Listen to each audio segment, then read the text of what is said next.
expérience. Pour que le suivant le fasse encore mieux. Nous pouvons tous être des leaders, car nous sommes tous appelés à conduire les autres vers le Christ. ILL. À la fin du service, un membre s'est approché d'un pasteur évangélique et l'a présenté à un de ses amis qui avait témoigné ce soir-là. Le membre a demandé au pasteur de l'instruire, mais le pasteur a répondu: « Vous l'avez mis au monde, vous l'élevez. » B. Enseignement de la parole 26a. Les personnes qui se sont jointes ont été instruites des enseignements de Jésus et ont été mises au défi de grandir dans leur connaissance et leur pratique. Lorsque cela est fait, les doctrines erronées sont évitées, les fruits sont multipliés, il y a plus de croissance. Apprendre de la parole ne s'arrête jamais, il y a toujours quelque chose de nouveau et quelque chose à partager avec les autres. Ils avaient la foi, ils adoraient, mais ils avaient besoin de connaître la parole pour savoir quelle était la volonté de Dieu et la mettre en pratique. Dans 1 Pierre 1, 3 à 8, il y a une échelle ascendante qui nous indique à quoi devrait ressembler la croissance intégrale chez le chrétien. Première étape, la foi. Cela touche nos cœurs lorsque nous comprenons l'amour de Dieu et y répondons comme le jeune homme dont le cœur fait un bond lorsqu'il découvre sa bien-aimée.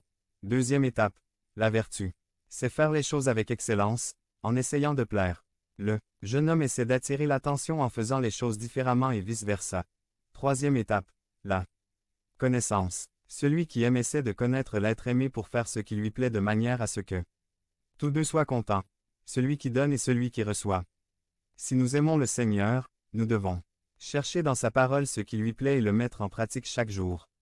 Celui-ci grandit pleinement. Si nous ne recherchons pas la connaissance du Seigneur, nous restons comme des enfants, très jolis et amicaux, mais impuissants et maladroits. Hébreux 5, 12 à 14.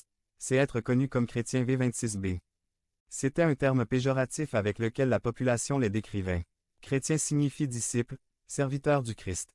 Point. Ce n'est pas se conformer aux rituels légalistes, ce n'est pas fréquenter une église membre ou paroissien. Cela implique un abandon total à lui, que sa seigneurie couvre tous les domaines de notre vie. Que notre désir soit de marcher comme Jésus. Le fait que nous soyons connus comme chrétiens est le plus grand défi et le plus grand honneur que nous puissions affronter ou recevoir aujourd'hui.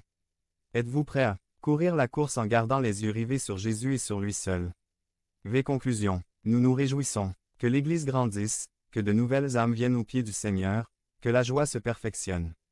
Dans la mesure où nous grandissons aussi spirituellement par la connaissance et la pratique des enseignements de Jésus, devenez membre de la chaîne et aidez-nous à propager la parole de Dieu dans le monde entier. Dim 17 mars 2024. Si vous croyez en la puissance de Dieu, commentaire. 11 Noël et PAGANISM. Un résumé. Pour